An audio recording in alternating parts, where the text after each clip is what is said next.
Test 3. This is the IELTS listening test. You will hear a number of different recordings and you will have to answer questions on what you hear. There will be time for you to read the instructions and questions, and you will have a chance to check your work. All the recordings will be played once only. The test is in 4 parts. At the end of the test, you will be given 10 minutes to transfer your answers to the answer sheet. Now turn to Part 1.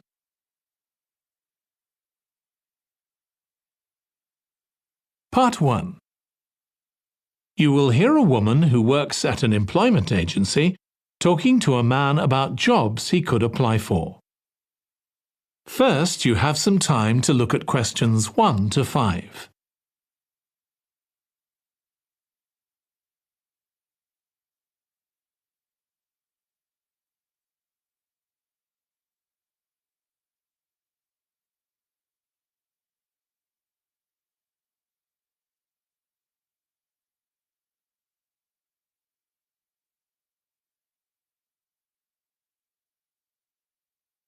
Now listen carefully and answer questions 1 to 5.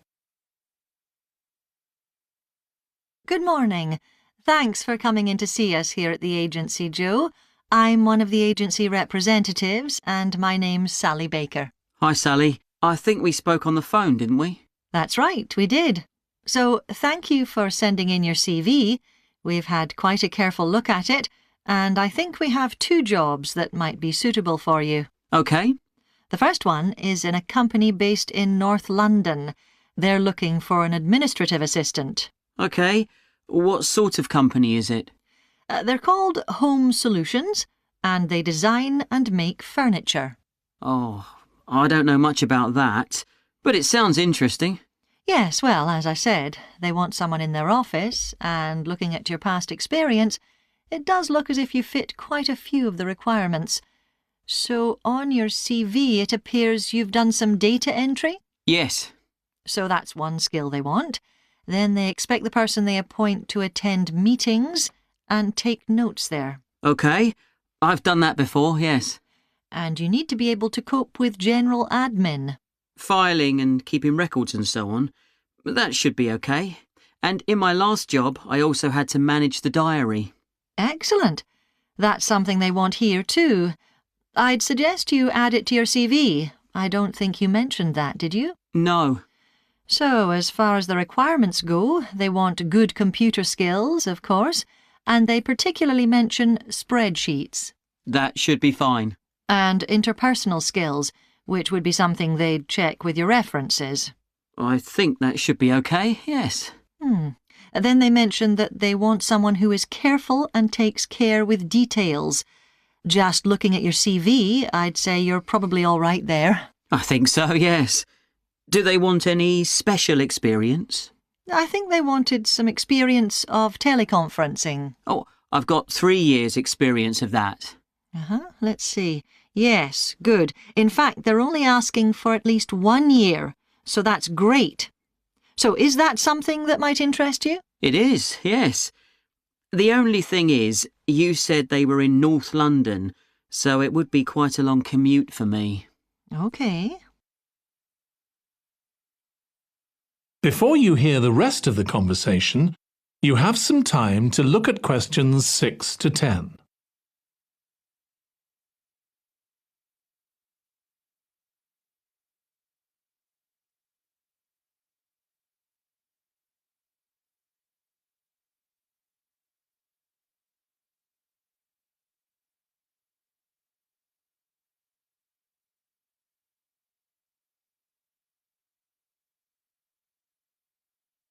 Now listen and answer questions 6 to 10. So the second position might suit you better as far as the location goes. That's for a warehouse assistant, and that's in South London. Yes, that would be a lot closer. And you've worked in a warehouse before, haven't you? Yes. So as far as the responsibilities for this position go, They want someone who could manage the stock, obviously, and also deliveries. That should be okay. You've got to keep track of stuff, but I've always been quite good with numbers. Good. That's their first requirement. And they want someone who's computer literate, which we know you are. Sure. Then they mention organisational skills. They want someone who's well organised. Yes, I think I am. And tidy? Yes, they go together really, don't they? Sure. Then the usual stuff. They want someone who can communicate well, both orally and in writing. Okay. And for the last warehouse job I had, one of the things I enjoyed most was being part of a team. I found that was really essential for the job. Excellent. Yes, they do mention that they want someone who's used to that, yes. Now, when you were working in a warehouse last time, what sorts of items were you dealing with? It was mostly bathroom and kitchen equipment, sinks and stoves and fridges. So you're okay moving heavy things? Sure. I'm quite strong and I've had the training. Good. Now, as far as experience goes, they mention they want someone with a licence and that you have experience of driving in London, so you can cope with the traffic and so on. Yes, no problem. And you've got experience of warehouse work. And the final thing they mention is customer service. I think, looking at your CV, you're okay there. Right. So, what about pay? Can you tell me a bit more about that, please?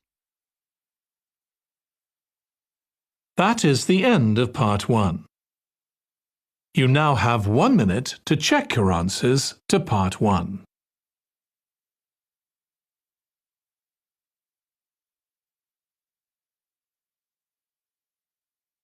Part 2. You will hear a woman called Alice Riches talking on the radio about a scheme which involves closing streets to traffic to allow children to play.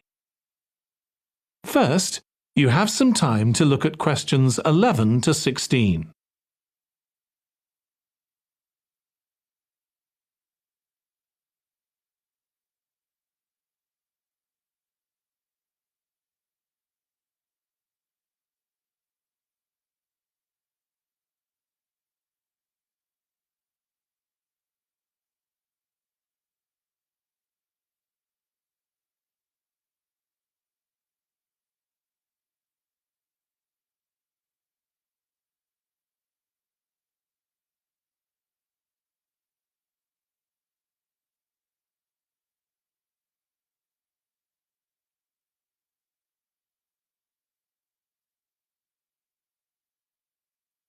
Now listen carefully and answer questions 11 to 16.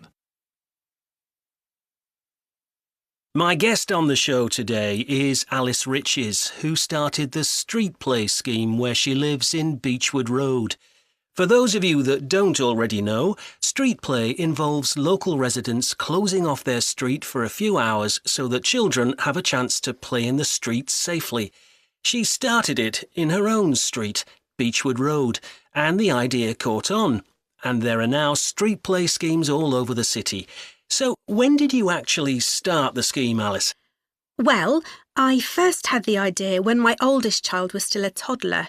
So that's about 6 years ago now. But it took at least 2 years of campaigning before we were actually able to make it happen. So the scheme's been up and running for 3 years now. We'd love to be able to close our road for longer, for the whole weekend, from Saturday morning until Sunday evening, for example. At the moment, it's just once a week. But when we started, it was only once a month. But we're working on it.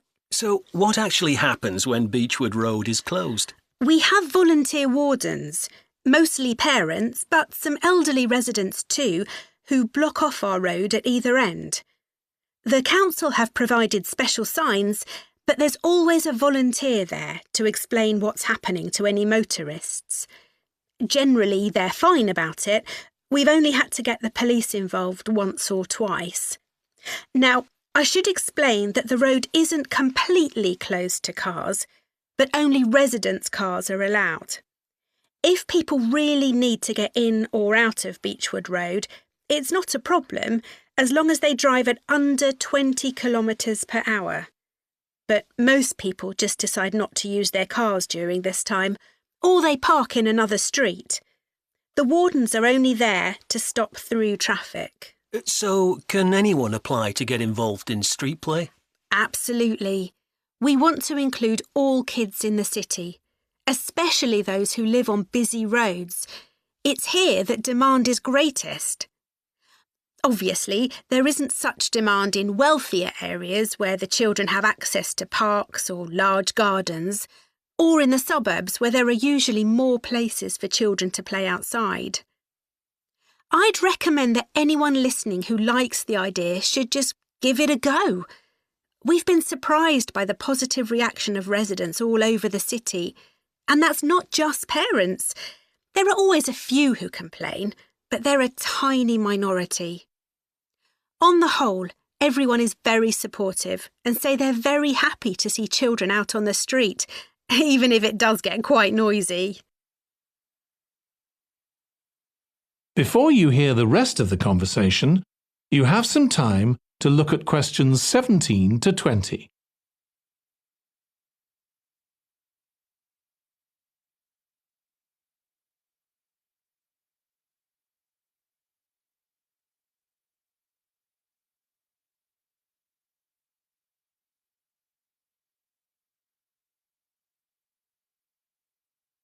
Now listen and answer questions 17 to 20. There have been so many benefits of street play for the kids. Parents really like the fact that the kids are getting fresh air instead of sitting staring at a computer screen, even if they're not doing anything particularly energetic. And of course, it's great that kids can play with their friends outside without being supervised by their parents. But for me, the biggest advantage is that kids develop confidence in themselves to be outside without their parents. The other really fantastic thing is that children get to know the adults in the street. It's like having a big extended family. It certainly does have a lot of benefits. I want to move on now and ask you about a related project in King Street. Right. Well, this was an experiment I was involved in, where local residents decided to try and reduce the traffic along King Street, which is the busiest main road in our area, by persuading people not to use their cars for one day. We thought about making people pay more for parking, but we decided that would be really unpopular. So instead, we just stopped people from parking on King Street, but left the other car parks open. It was surprising how much of a difference all this made. As we'd predicted, air quality was significantly better, but what I hadn't expected was how much quieter it would be, even with the buses still running. Of course, everyone said they felt safer, but we were actually amazed that sales in the shops went up considerably that day. We thought there'd be fewer people out shopping, not more. That's really interesting. So, the fact that the street was... That is the end of part 2. You now have 30 seconds to check your answers to part 2.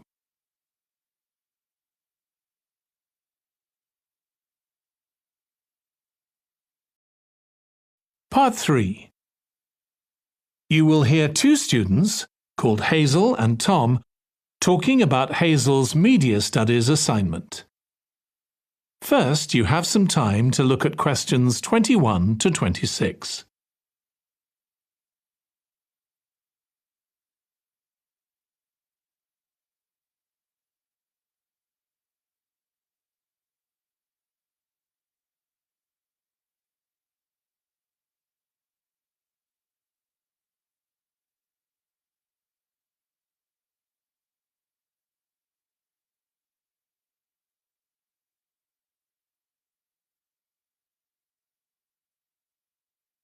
Now listen carefully and answer questions 21 to 26. Tom, could I ask you for some advice, please? Yes, of course. If you think I can help. What's it about? It's my first media studies assignment, and I'm not sure how to go about it. You must have done it last year.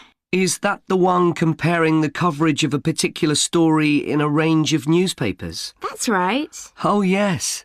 I really enjoyed writing it. So, what sort of things do I need to compare? Well, there are several things. For example, there's the question of which page of the newspaper the item appears on.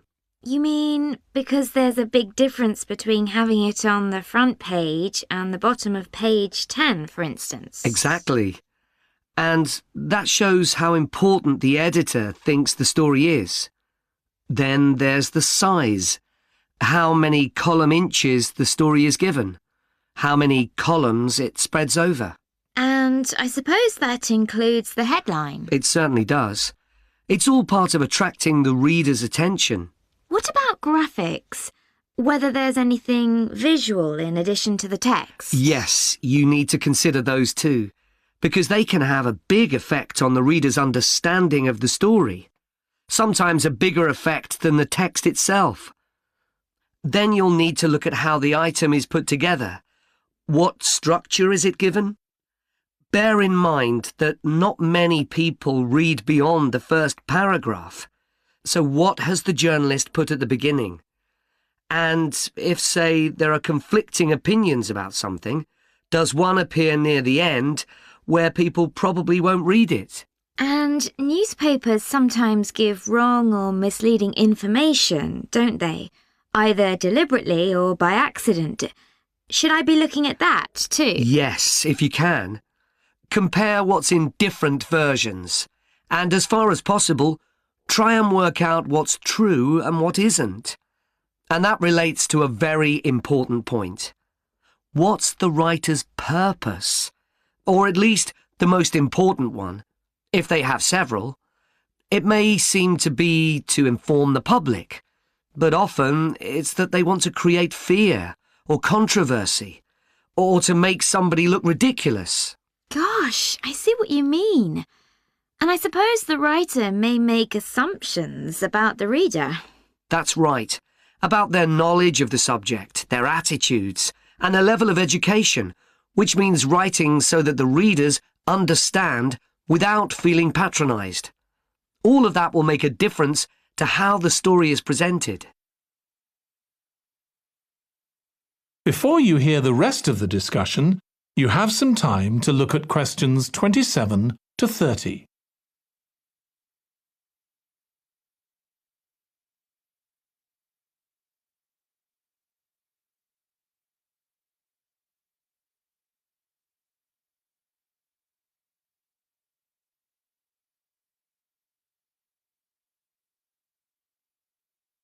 Now listen and answer questions 27 to 30.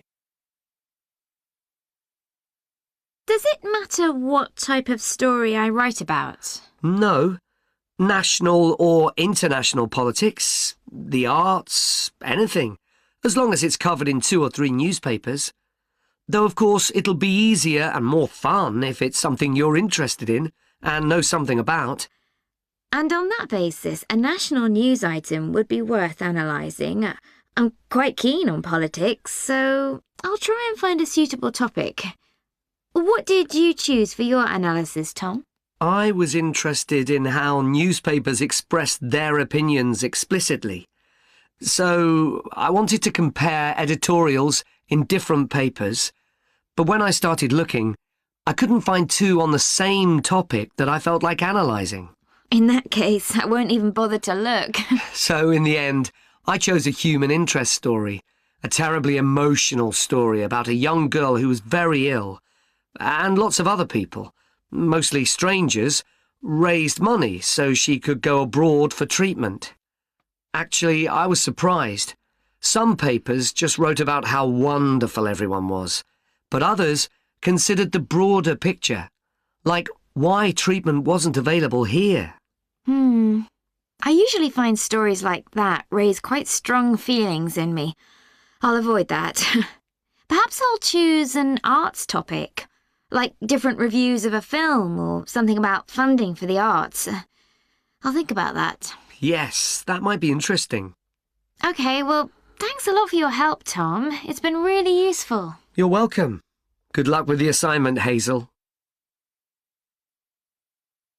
That is the end of Part 3.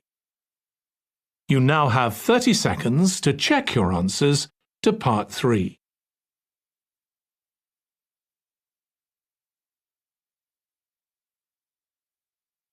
Part 4. You will hear part of a lecture on the early history of keeping clean. First, you have some time to look at questions 31 to 40.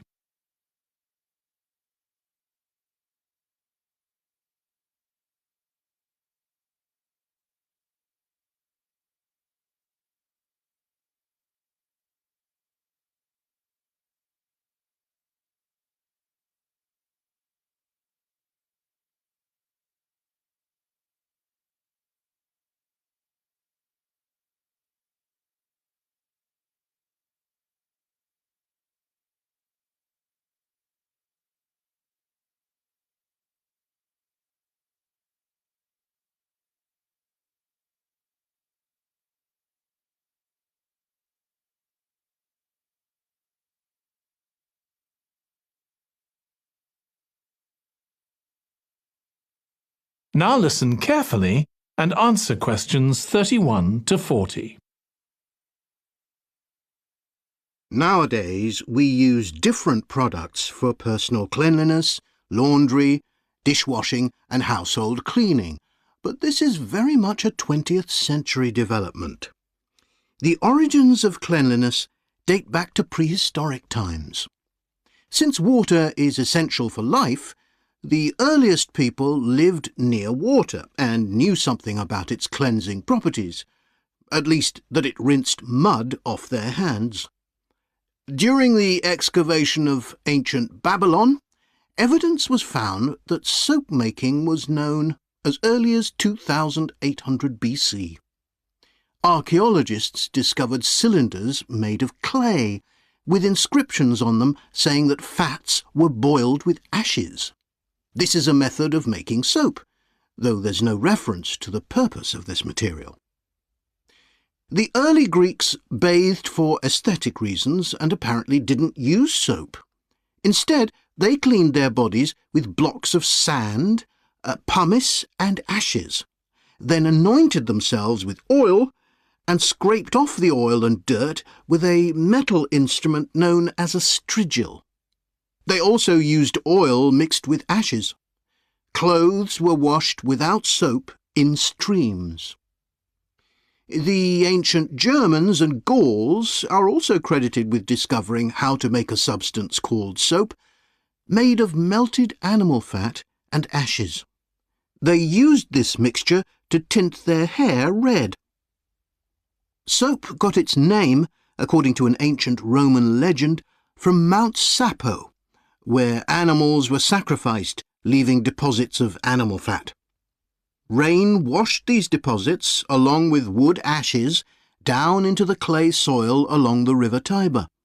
Women found that this mixture greatly reduced the effort required to wash their clothes. As Roman civilization advanced, so did bathing. The first of the famous Roman baths, supplied with water from their aqueducts, was built around 312 BC. The baths were luxurious, and bathing became very popular. And by the 2nd century AD, the Greek physician Galen recommended soap for both medicinal and cleansing purposes.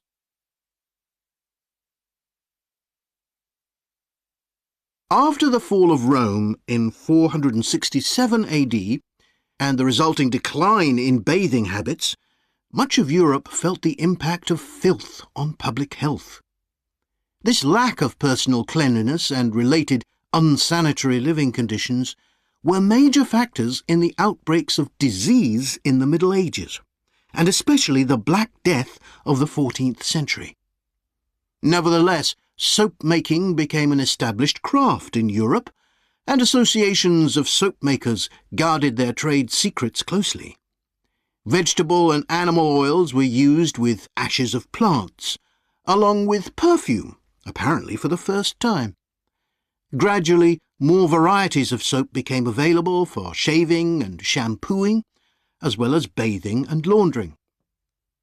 A major step toward large-scale commercial soap making occurred in 1791, when a French chemist, Nicolas Leblanc, patented a process for turning salt into soda ash, or sodium carbonate. Soda ash is the alkali obtained from ashes that combines with fat to form soap. The Leblanc process yielded quantities of good quality, inexpensive soda ash. Modern soap making was born some 20 years later, in the early 19th century, with the discovery by Michel-Eugène Chevreul, another French chemist, of the chemical nature and relationship of fats, glycerine and fatty acids. His studies established the basis for both fat and soap chemistry, and soap making became a science. Further developments during the 19th century made it easier and cheaper to manufacture soap. Until the 19th century, soap was regarded as a luxury item and was heavily taxed in several countries. As it became more readily available, it became an everyday necessity, a development that was reinforced when the high tax was removed. Soap was then something ordinary people could afford, and cleanliness standards improved. With this widespread use came the development of milder soaps for bathing and soaps for use in the washing machines that were available to consumers by the turn of the 20th century. That is the end of Part 4. You now have 1 minute to check your answers to Part 4.